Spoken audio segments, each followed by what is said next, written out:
The Samaritans and the Judeans were equally upset that no Messiah had come to save them from the Romans.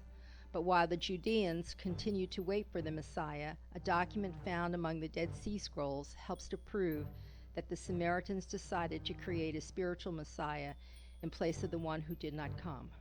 The Messiah they invented eventually did conquer Rome, but by a path no one could have imagined. This document is called the Last Jubilee. We have already seen how the Samaritans had at one time worshipped different gods than Yahweh. This worship generated the priestly line called the Order of Melchizedek, which endured into Roman times and conflicted with Judaism. The Last Jubilee document was written by Samaritans and describes the Messiah to come. The Last Jubilee states that the Messiah would come from the Samaritans, not the Judeans. The Last Jubilee also states that the Messiah would be of the priestly line of Melchizedek and calls him Melchizedek Redivivus.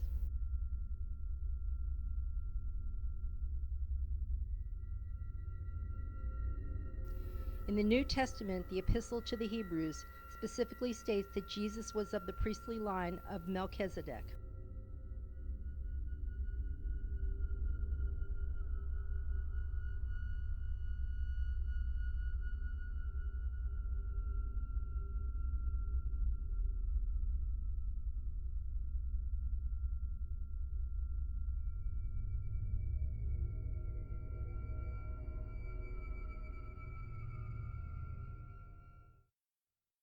So why are Christian authorities not jumping for joy and spreading the word that the Dead Sea Scrolls confirm Jesus as the Messiah?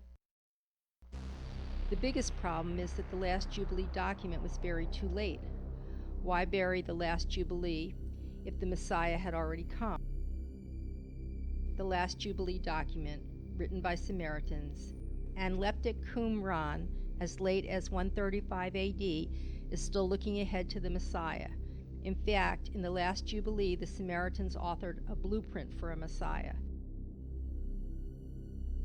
It was Samaritans like Justin Martyr who gradually took over the Christ schools of the Therapeutic network.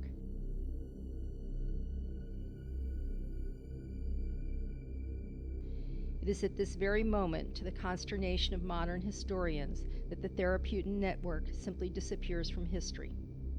But did it really just vanish, or did the long-established network simply transform into the Christianity it was in the process of creating?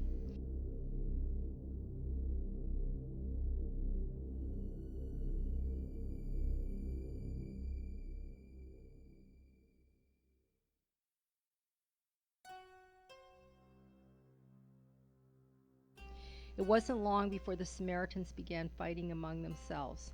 Some remained intensely anti-Judean. In arguing over the story, they wanted Jesus to have existed during the Messianic age, so that the Judeans could reject him and be scapegoated for his crucifixion. Others, like the Gnostic Marcion of Pontus, sought to keep Jesus a merely spiritual figure who appeared on earth to argue against the Judean law and lead the competing Samaritan Israelites to salvation in true Savior God fashion.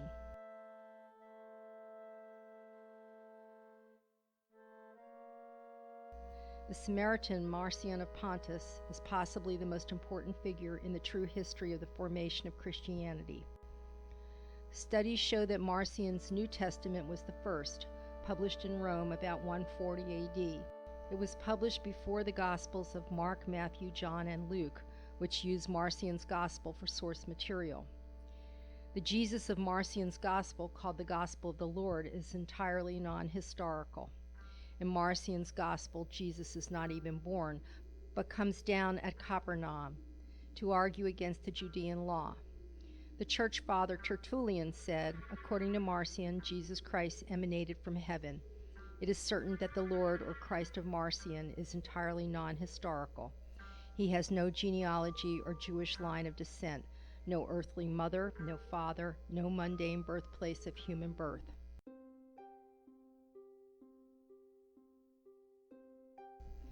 Marcion referred to Paul as the greatest disciple of Christ. Remember our problem of Paul, whose original writings are most likely those of Apollonius of Tyana. The Gnostic Apollonius considered himself a disciple of Pythagoras. He was a member of a long-lived society created by Pythagoras centuries earlier. Apollonius is said to have found the stories of the Hindu god Krishna in Singapore and adapted them for a gospel of his own. Marcion found this gospel, which he called the Gospel of Paul, at the Christ School in Antioch. He adapted it for his New Testament. It was published first in the Samaritan language and then translated into Greek and Latin.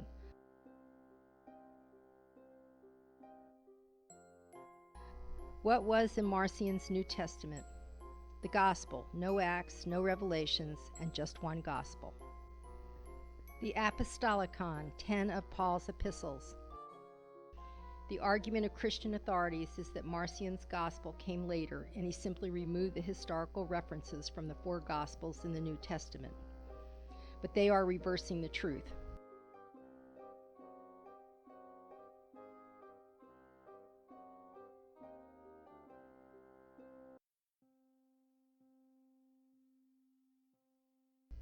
Remember our problem of Justin Martyr? Justin Martyr and Marcion of Pontus were the primary Christian opponents.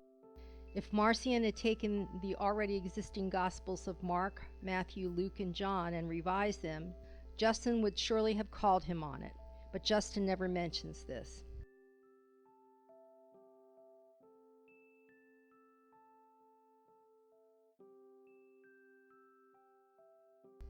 Instead, Justin's original writings show that he is not aware of any 4 Gospels written by Mark, Matthew, Luke, and John.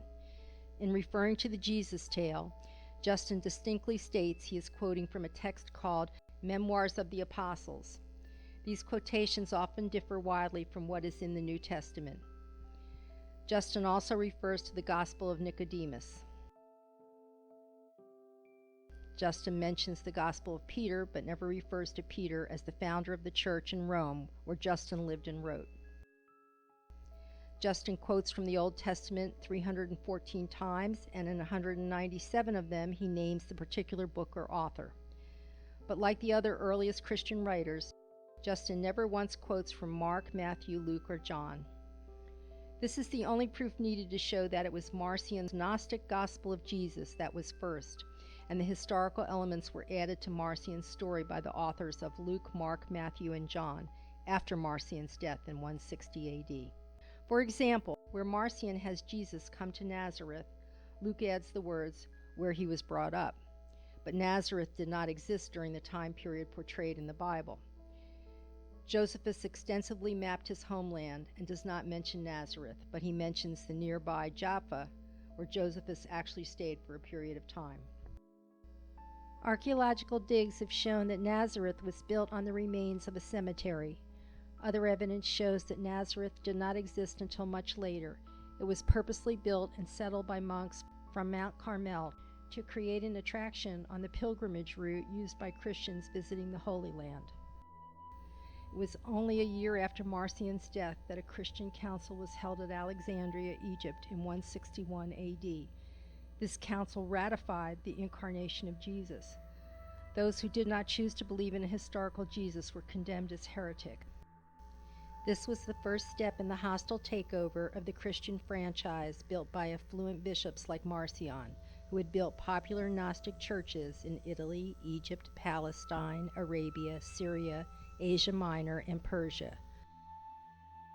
Marcion's Gospel was then revised 4 times by the authors of Mark, Matthew, Luke, and John, both to turn Jesus into a man who had lived and to condemn the Judeans for his murder.